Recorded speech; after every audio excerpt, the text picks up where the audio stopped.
Chicken biryani, mutton biryani లేదా veg biryani. బిర్యానీలో మధ్య మధ్యలో ముక్కలు పెట్టుకొని ఏదో ఒక పీస్తో తినడం మనకు అలవాటైపోయింది. అలా కాకుండా ప్లెయిన్గా ఎలాంటి వెజిటేబుల్స్ లేకుండా, ఎలాంటి నాన్ వెజిటేరియన్ లేకుండా ప్లెయిన్గా బిర్యానీ చేసుకొని తింటే కూడా చాలా బాగుంటుందండి. అర్థమైపోయిందా ఈరోజు నేను బిర్యానీ చేసేస్తున్నానని? మరి ఇంకెందుకు ఆలస్యం, welcome to varevo.com in Telugu, మీ షెఫ్ స్వప్నతో. సో ఈరోజు నేను బిర్యానీ చేస్తున్నాను. అది ప్లెయిన్ బిర్యానీ. దాన్ని ఏమంటారు? బాజీ బిర్యానీ అంటారండి. అవును, బాజీ బిర్యానీ. బాజీ బిర్యానీకి కావాల్సింది ఏంటో తెలుసా? ఫస్ట్ వాటర్ తీసుకొని ఒక గిన్నెలో ప్లెయిన్ వాటర్, 2 కప్స్ రైస్ తీసుకుంటే 4 కప్స్ వాటర్. నేను 2 కప్స్ రైస్ తీసుకున్నాను. అది బాస్మతి బియ్యం. దానికి 4 కప్పుల నీళ్ళు వేసాను. దీన్ని మూత పెట్టేస్తే అవి మరుగుతూ ఉంటాయి. ఇప్పుడు పొయ్యి మీద ఒక మూకుడు పెట్టుకొని దాంట్లో నెయ్యి, బిర్యానీ అని చెప్పాను కదా, కొంచెం నెయ్యి ఎక్కువ వేసాను. ముందు మన నెయ్యి వేడెక్కాక ఇప్పుడు సాజీరా. బిర్యానీలో సాజీరా వేస్తేనండి ఆ నెయ్యిలో ఆ సాజీరా పడగానే ఆ స్మెల్ బయటకు వచ్చేస్తుంది. మనకి ఇంకా ఈ మన కిచెన్ అంతా బిర్యానీ ఎఫెక్ట్ వచ్చేస్తుంది. సాజీరా కొంచెం వేగిన తర్వాత చెక్క, దాల్చిన చెక్క, అలాగే లవంగాలు, ఇవి కూడా కొంచెం వేగుతున్నప్పుడు జీడిపప్పు కూడా లైట్గా వేడవుతుంటే నేను పుదీనా తీసుకున్నాను. పుదీనా కూడా ఇప్పుడే వేస్తున్నాను, ఎందుకంటే ఆ బిర్యానీలో కొంచెం ఫ్లేవర్ రావడం కోసం ఇప్పుడే వేస్తున్నా. ఇవి క్రిస్పీగా అవుతాయని. పుదీనా వేయగానే అసలు ఆ స్మెల్ ఎంత బాగుందో. ఉల్లిపాయలు అంతే, ఉల్లిపాయలు. ఇంకా ఇందులో మనం ఏ వెజిటేబుల్స్ యాడ్ చేయట్లేదు, బిర్యానీకి కదా. ఉల్లిపాయ కొంచెం బ్రౌన్ కలర్ రావాలి. తొందరగా బ్రౌన్ కలర్ రావాలంటే మనం ఏం చేయాలి? ఉప్పు వేయాలి. ఇక్కడ ఆల్రెడీ నీళ్ళు మరుగుతున్నాయి. నీళ్ళల్లో కూడా కొంచెం ఉప్పు, ఆల్రెడీ ఇందులో ఉప్పు వేసాం, ఇందులో ఎక్కువ వేయకండి. కొంచెం ఉప్పు వేసేసి ఇందులో లైట్గా కొంచెం ఆయిల్ వేద్దాం. ఇప్పుడు ఆల్రెడీ నేను ఒక హాఫ్ అన్ అవర్ అయింది ఈ బాస్మతి బియ్యం నానబెట్టి. ఈ నానబెట్టిన బియ్యం ఇందులో వేసేద్దాం.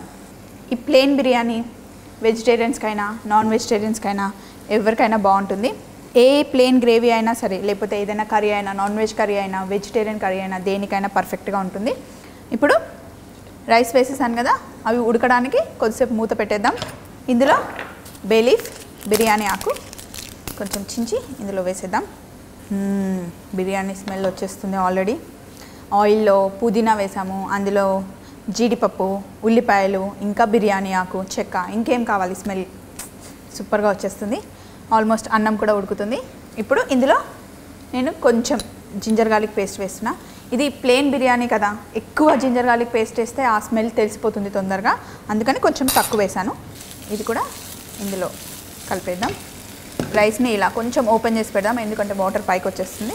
జింజర్ గార్లిక్ పేస్ట్ కూడా ఆ పచ్చి వాసన ఉంటుంది కదా, పచ్చి వాసన పోయే వరకు ఉడికించుకుంటే సరిపోతుంది. ఇప్పుడు జింజర్ గార్లిక్ పేస్ట్ చిటపట పోయింది, ఆ స్మెల్ కూడా పోయింది. ఇందులో ధనియా పౌడర్, ఇంకా ఒక 1 teaspoon, full 1 teaspoon garam masala. మన ఈ బాజీ బిర్యానీకి కావాల్సిన మసాలా రెడీ అయిపోయింది.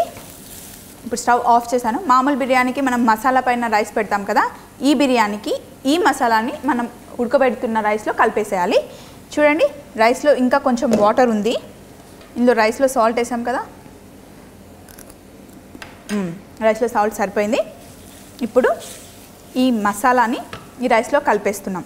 మసాలా ఇందులో వేసేసాం కదా, ఇప్పుడు రైస్ని ఆల్రెడీ కొంచెం వాటర్ ఉన్నప్పుడే ఈ రైస్ని ఈ మసాలాతో కొంచెం కలిపితే సరిపోతుంది.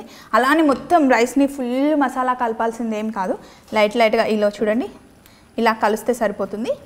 ఆ ఫ్లేవర్ అంతా రైస్కి పట్టుకుంటుంది. సిమ్లో పెట్టుకొని దీన్ని ఒక 5 మినిట్స్ ఉడికించుకుంటే సరిపోతుంది. మనకు తెలిసిపోతుంది ఇక్కడ ఆల్రెడీ హోల్ ఉంది కదా, ఇందులో నుండి స్టీమ్ బయటకు వస్తుంటుంది. అప్పుడు బిర్యానీ అయిపోయిందని అర్థం. సో ఒక 5 to 10 మినిట్స్ వెయిట్ చేస్తే వేడి మంచి టేస్టీ బాజీ బిర్యానీ ఇంకా రెడీ అయిపోతుంది. ఎంజాయ్ చేయడానికి నేను ఎప్పుడు రెడీగా ఉంటాను. సో అది స్టీమ్ వచ్చే వరకు వెయిట్ చేద్దాం. మరి చూడండి, మన స్టీమ్ బయటకు వచ్చేస్తుందా? పొగలు వచ్చిందంటే బిర్యానీ చూసారా, ఆవిరి వచ్చింది. బిర్యానీ రెడీ అయిపోయింది. ఇప్పుడు స్టవ్ ఆఫ్ చేసేస్తున్నాను. స్టవ్ ఆఫ్ చేసిన తర్వాత దీంట్లో కొత్తిమీర, మళ్ళీ కొంచెం పుదీనా పైన వేస్తే ఆ మంచి వాసన కోసం, ఆ ఫ్లేవర్ కోసం. ఇలా పుదీనా కొత్తిమీర వేసిన తర్వాత మళ్ళీ అలా మూత పెట్టకండి, అవి కొంచెం డార్క్ అయిపోతాయి, నల్లగా అయిపోతాయి. ఇలా ఉంటేనే గ్రీన్గా ఉంటాయి. ఇది సర్వ్ చేసుకోవడానికి ఇప్పుడు పర్ఫెక్ట్గా ఉంది. వేడి బాజీ బిర్యానీని టేస్ట్ చూద్దాం. నా బాజీ బిర్యానీ ఇక్కడ రెడీగా ఉంది. నేను బిర్యానీ కోసం ముందుగానే రైతా ప్రిపేర్ చేసి పెట్టుకున్నాను. ఒకసారి చూడండి, ఇక్కడ కొంచెం వైట్గా ఇటు సైడ్కి మసాలా ఉంది కదా, నేను మొత్తం బిర్యానీని మసాలాతో మిక్స్ చేయలేదు, ఎందుకంటే ఇలా మధ్య మధ్యలో మసాలా తగులుతూ ఉంటే చాలా బాగుంటుంది. కొంచెం ఉఫ్ ఉఫ్ అని ఊదుకొని తింటే ఎలా ఉంటుంది, సూపర్గా ఉంటుంది. మధ్యలో జీడిపప్పు, ఇంకా కొంచెం రైతా. నేను మీ నోరుని ఊరిచ్చేస్తున్నాను కదా, మరి ఇంకెందుకు ఆలస్యం, మీరు కూడా ఇలా మంచి బాజీ బిర్యానీ రెడీ చేసుకొని నాలాగా ఎంజాయ్ చేసేయండి. మరొక రెసిపీతో మళ్ళీ కలుస్తాను. వారవా.com ఇన్ తెలుగులో మీ షెఫ్ స్వప్న.